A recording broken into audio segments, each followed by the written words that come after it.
Hello gang, Tattooed Biker here with you, and tonight I have 3 bizarre reports from viewers that would all seem right at home on the X-Files. In fact, I have a feeling that these true stories of high strangeness will leave you wishing that you had Mulder and Scully on speed dial. And now that I've said that out loud, I'm not really sure if speed dial is still a thing, but what I'm saying is, you really don't want to miss this one. Anyways, we're heading off-road tonight, so grab your compass and let's ride.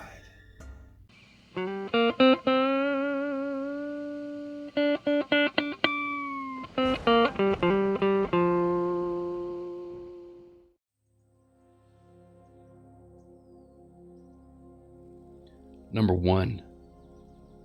Dear Biker, this event occurred in the summer of 1991 in Gosford, Australia. It was a Saturday night and we were invited to a 21st birthday party. I was 17 at the time. My cousin was there as well. She and I are very close in age, and my sister was 15 and going with this guy that I didn't approve of.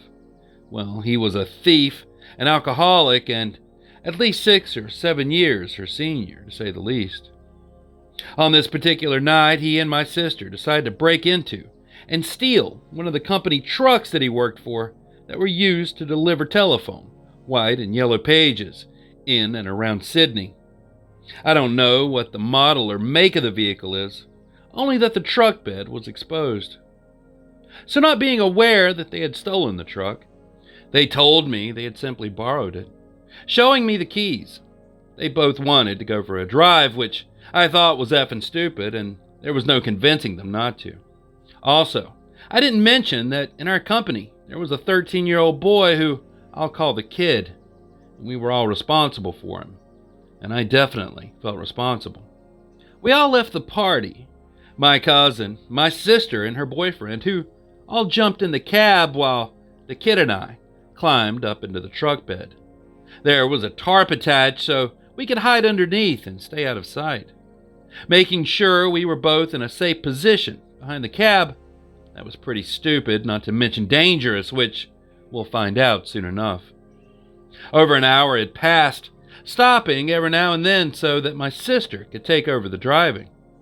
A while later, we stopped again because the idiot wanted to drive. I don't know what was going on in that cab, but my sister should have put her foot down because her driving was 100% better and 1,000 times safer. I got up to see what was going on, noticing that we were about to go uphill. But by the time I jumped down from the truck, my sister was walking to the passenger side, clearly upset at the situation. I quickly jumped back onto the truck bed. I don't know how long it was, but I was fully aware lying down with my eyes closed. Listening to the sound of the motor rev uphill and feeling the motion, I had a sick feeling the clown was going to lose it very soon if he didn't slow down and get control of his senses. I was now on high alert, and the kid was lying down to my right, not knowing whether he was awake. I stayed alert. I heard the engine struggle, and the next minute the speed increases dramatically, and I feel the truck turn left. Then I hear the tires skidding, and I slowly start sliding off the truck bed, eventually throwing me off the back. The last thing that I see is the kid lying there, his back to me. I yelled out before losing sight of him, telling him to brace himself. He was my last thought before I hit the road. Prepared for the inevitable, I landed hard on my right side in a fetal position, and immediately went rolling downhill so fast that I had no choice but to just go with the flow. While I was rolling, I had time to think about things such as, when am I going to stop? Is this how I'm going to die? Am I going to be run over by a car? It seemed like minutes, but in reality, it was only seconds. My thoughts were still hoping that the kid was okay. Now that I'm rolling down the opposite side of the road, I think to myself, oh great, a car it is then. But no one is driving up, and by the time I hit the shoulder with the loose gravel that is now embedded into the right side of my forehead and knees, before coming to a complete stop, amazed, I see a car driving up the road. There was a large rock on the side of the road, only inches from the guardrail, which happened to be my savior.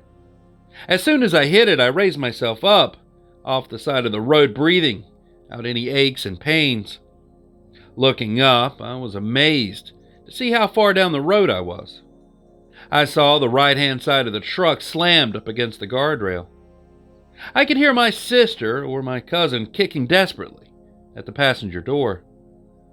They broke through the passenger window as I started jogging up the hill.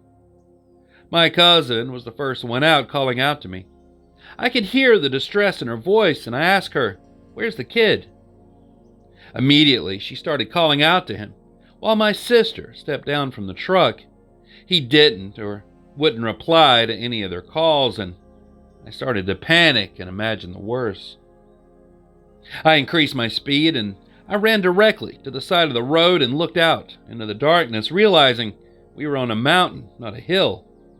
Believing he was over the edge, I called out his name, and thankfully, I heard him say mine. "Where are you?" I asked. "Under the truck," he replied. "How did you end up there?"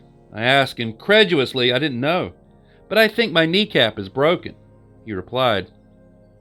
I went under the truck to retrieve him, and I believe my cousin and my sister were talking to the driver, who passed, asking to report the accident to the local police and the emergency services.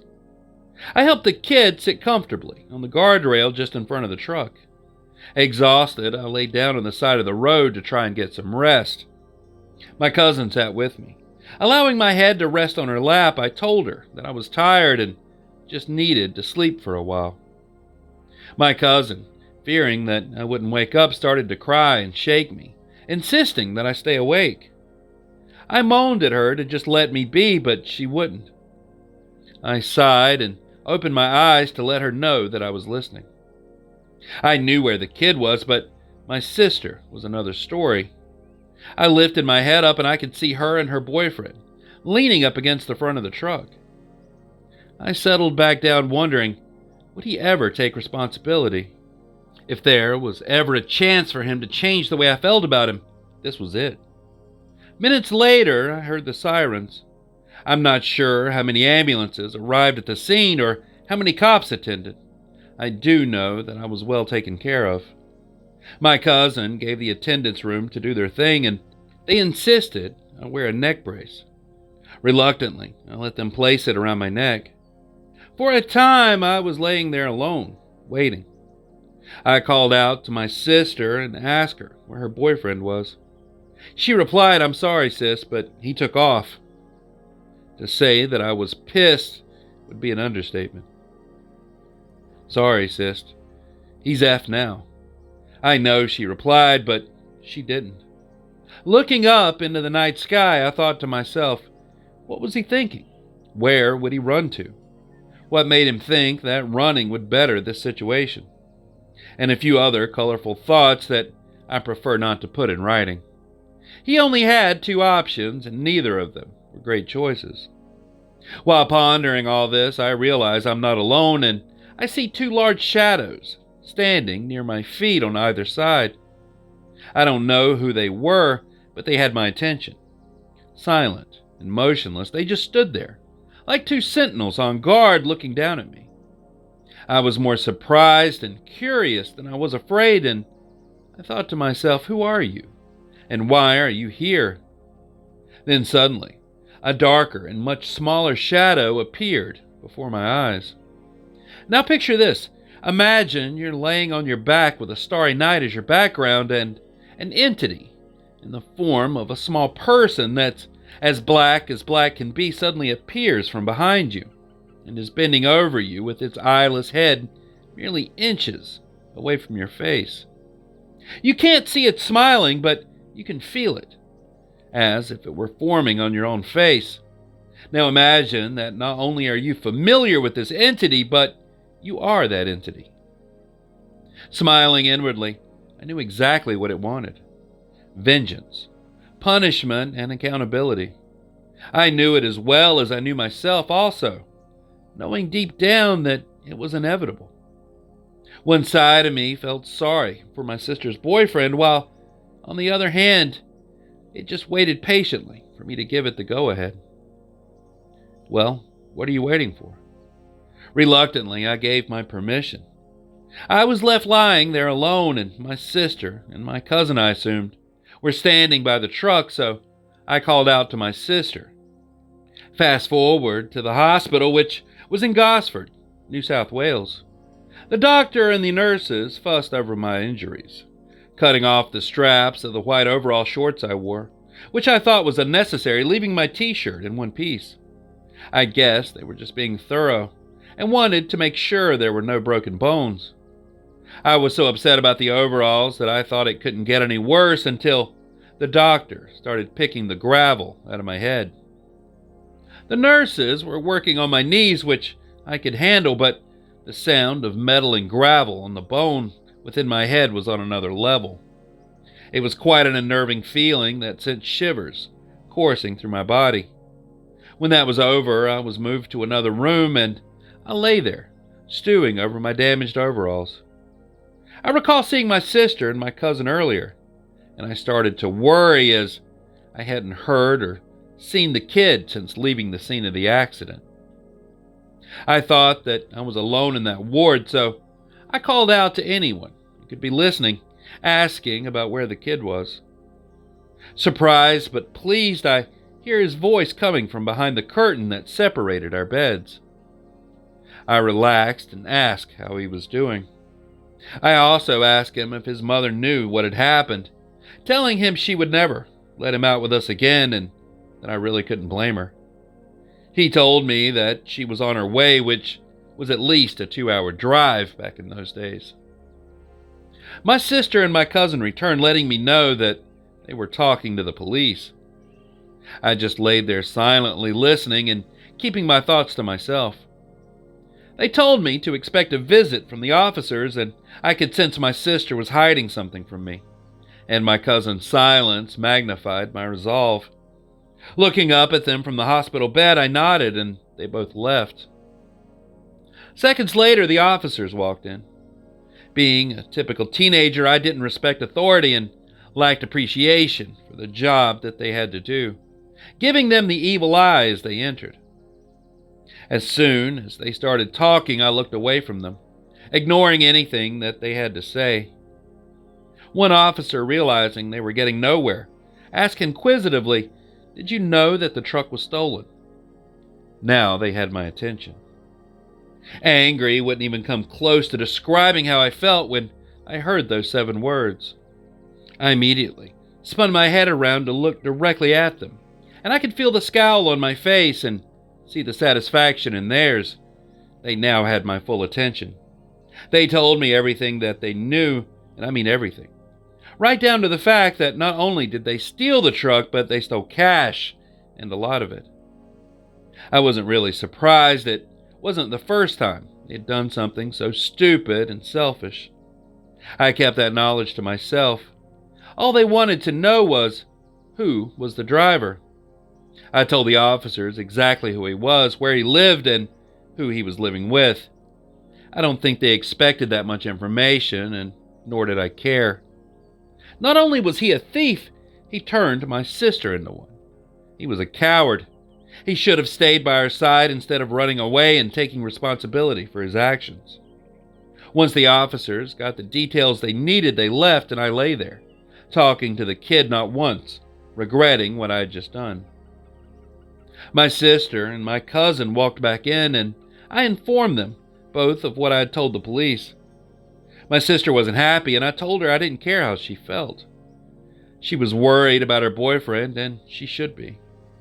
Because I knew deep down that his torment had just begun, knowing that the kid was safe and that his mother would be arriving soon to pick him up, I told my sister and my cousin that we were leaving. I said my goodbyes to the kid, got up and hobbled out of the ward with bandages on my knees and forehead. After discharging myself out of the hospital, we managed to get to the train station. And I can't recall how or what time it was. When we arrived, I just knew that it was going to be a long trip home. Hours later, we arrived at a friend's house who was a small-time dealer, and another friend was visiting, so I sat at the table preparing while they were in the lounge room. I listened to my sister and my cousin tell them about the accident, and then it got quiet, so I looked up, noticing they were all watching TV, a news channel, though I'm not sure which. I was never one to watch the news, but I was curious to know what had their attention. And there, on the screen, I saw a rescue helicopter rising up from the tree line, dangling from it a body strapped to a stretcher. By the way everyone was reacting, I knew that it was my sister's boyfriend being transported on that stretcher. Did I care? Not at all. Signed, Kiwi.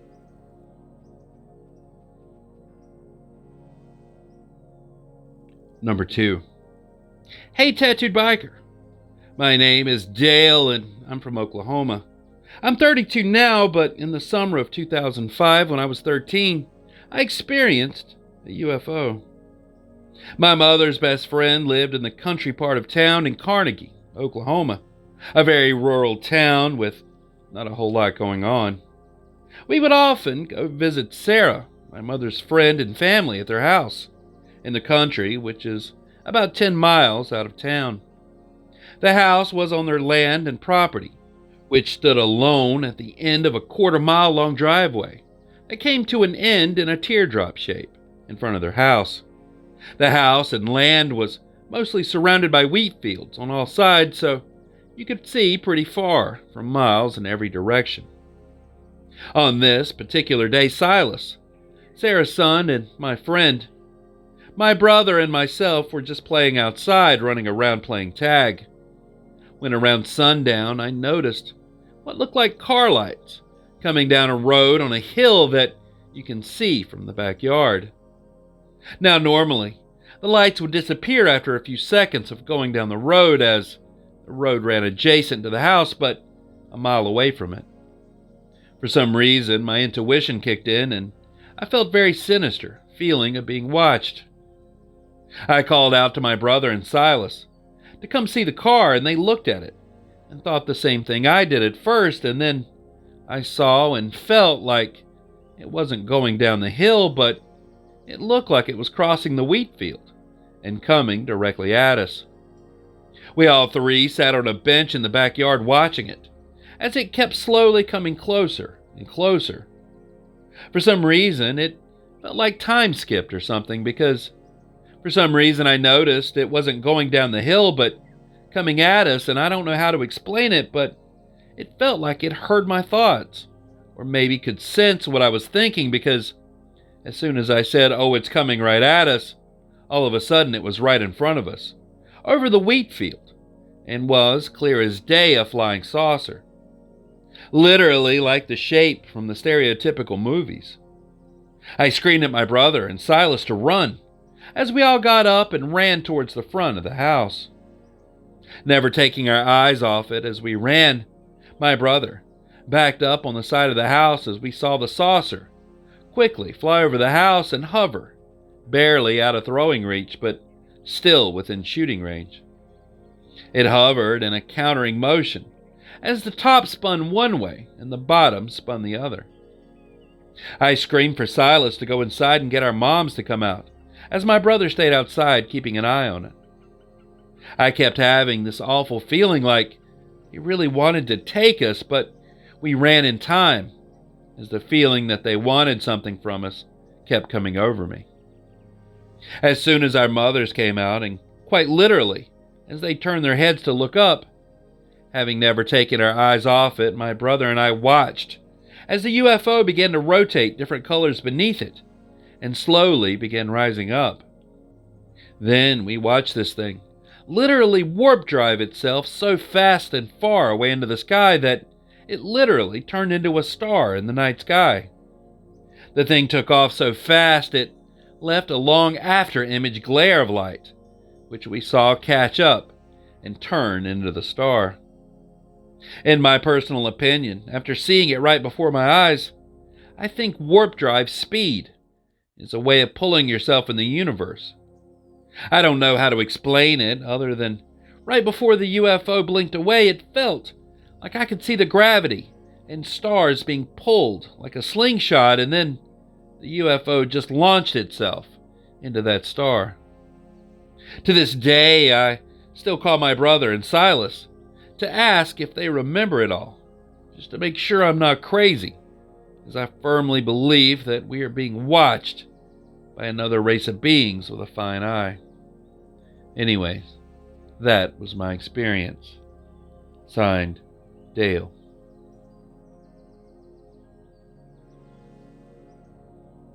Number 3. Dear Biker, I really enjoy your channel, especially the Dogman encounters and the BEK reports. I just wanted to relate a strange tale that happened to me and my brother-in-law. If you decide to use this story, please don't use my real name. Thanks. I would like to preface this story by saying that I have also sent this story to David Paulides in case it ties into his missing 411 research. I know that a while back you used to do videos on unexplained disappearances, and that prompted me to send this to you also. It's also worth mentioning that I have experienced an unusual amount of paranormal events in my life. Some of these are very frightening. I'm now 52 years old, and these events happen much less frequently, which I consider a blessing. Usually, just small things happen now, like the occasional streetlight turning off as I approach. For the purpose of this story, I'm not using my brother-in-law's real name. I will just call him Jack here. Please feel free to contact me with any questions, although this event did occur over 20 years ago and the details are fuzzy. It happened in November, sometime in the early 1990s. I had spent a few days alone hunting deer out at the family cabin, located just south of Springfield, New York. At the time, I didn't own a vehicle capable of traversing the snow-covered dirt road which led up to the cabin. My brother-in-law Jack owned a large 4x4 pickup, and he and my sister lived in the area, so he was going to go by the cabin and pick me up. He worked in Buffalo as a diesel mechanic and was going to drop me off at my parents' house nearby. It was about 5 a.m. and we were driving north on U.S. Route 219. The road was dark and we seemed to be the only vehicle in sight. After a while, we could see a faint light of another vehicle in front of us. As we approached, we realized that the vehicle was pulled off on the side of the road. I can't remember if the car's lights were off, but there was a strange orange glow flickering from within the vehicle. At first, I thought the car was on fire. We slowed down to see if we could be of help, and I remember slowing down to a crawl, but Jack says we actually pulled over and stopped. We remained in our vehicle, and we couldn't see anyone in or near the car. This was the early 90s, and neither of us had a cell phone, or else we had called 911. We weren't sure what to do. We discussed approaching the car, but I hesitated. After a few seconds, I started to get a bad feeling. The orange light didn't have the random flicker of a flame, nor did the light have a regular blinking of an emergency lantern or flashlight. This light seemed to have a weird pulsation to it. I convinced Jack to pull away and just keep driving. We would pay attention to the news and see if there was any mention of this vehicle or any crime associated with it. It never made the news, and so we just went on with our lives. Now this tale starts to get strange as 2 or 3 months later, Jack tells me that he was on his regular early morning commute when his truck was stopped by a roadblock on the 219. An officer who was dressed like a detective asked him if he had witnessed a car pulled over a few months back. The officer described the vehicle we had seen, and Jack quickly related to the officer our encounter with this vehicle. The officer then told him to just drive on. It seems odd that the officer didn't ask him to pull over and try to get further details. Isn't that the whole point of a roadblock? You finally get a witness and then you just let them drive away? This story should end right there, but an even stranger detail has recently emerged. Not long ago, I was talking to Jack, and our encounter with this vehicle came up, and we were trying to remember all the details, and our accounts differ pretty slightly. I remember the vehicle's door being open, and he remembers it being closed. Then he talked about him being stopped by the roadblock and wondering why the detective was wearing these crazy plaid pants. Now, this is a detail he had left out the first time he told me his part of the tale. Apparently, the officer or detective was wearing these loud plaid pants. Now, I know in the 50s and 60s, golfers and hunters wore plaid pants. Like I said earlier, the roadblock occurred a few months after we encountered the strange vehicle and hunting season was over. I just can't imagine why this officer would be wearing plaid pants. Is it an interrogation technique meant to distract the person you're questioning? Now, I wouldn't even bother relating this tale, but I think the plaid pants aspect truly brings this encounter into the realm of the high strange. What was really happening inside that car? Did we just miss or interrupt some sort of abduction event? For the record, Jack is a skeptic, and he considers this even to be very odd, but not paranormal in nature. He's never had any interest in the paranormal. I, however, have had many brushes with the unexplained and have become quite sensitive to these matters. I hope there's something here that you can find of value in your own research. Thanks. Signed, Anonymous. And there it is. All I have for you tonight. So many oddities that creep into already strange events. And I'd love to hear your thoughts and theories about these down in the comments below, but please, keep it respectful to the witnesses that submitted the reports. And if you have a story that you'd like to share, just send it to the email address in the description and your encounter may just wind up in a future video. Anyways, thanks so much for riding with me tonight. That means a lot. And until next time, stay curious, stay vigilant, stay safe, and well, I'll be seeing you on down the road a ways. Biker, out.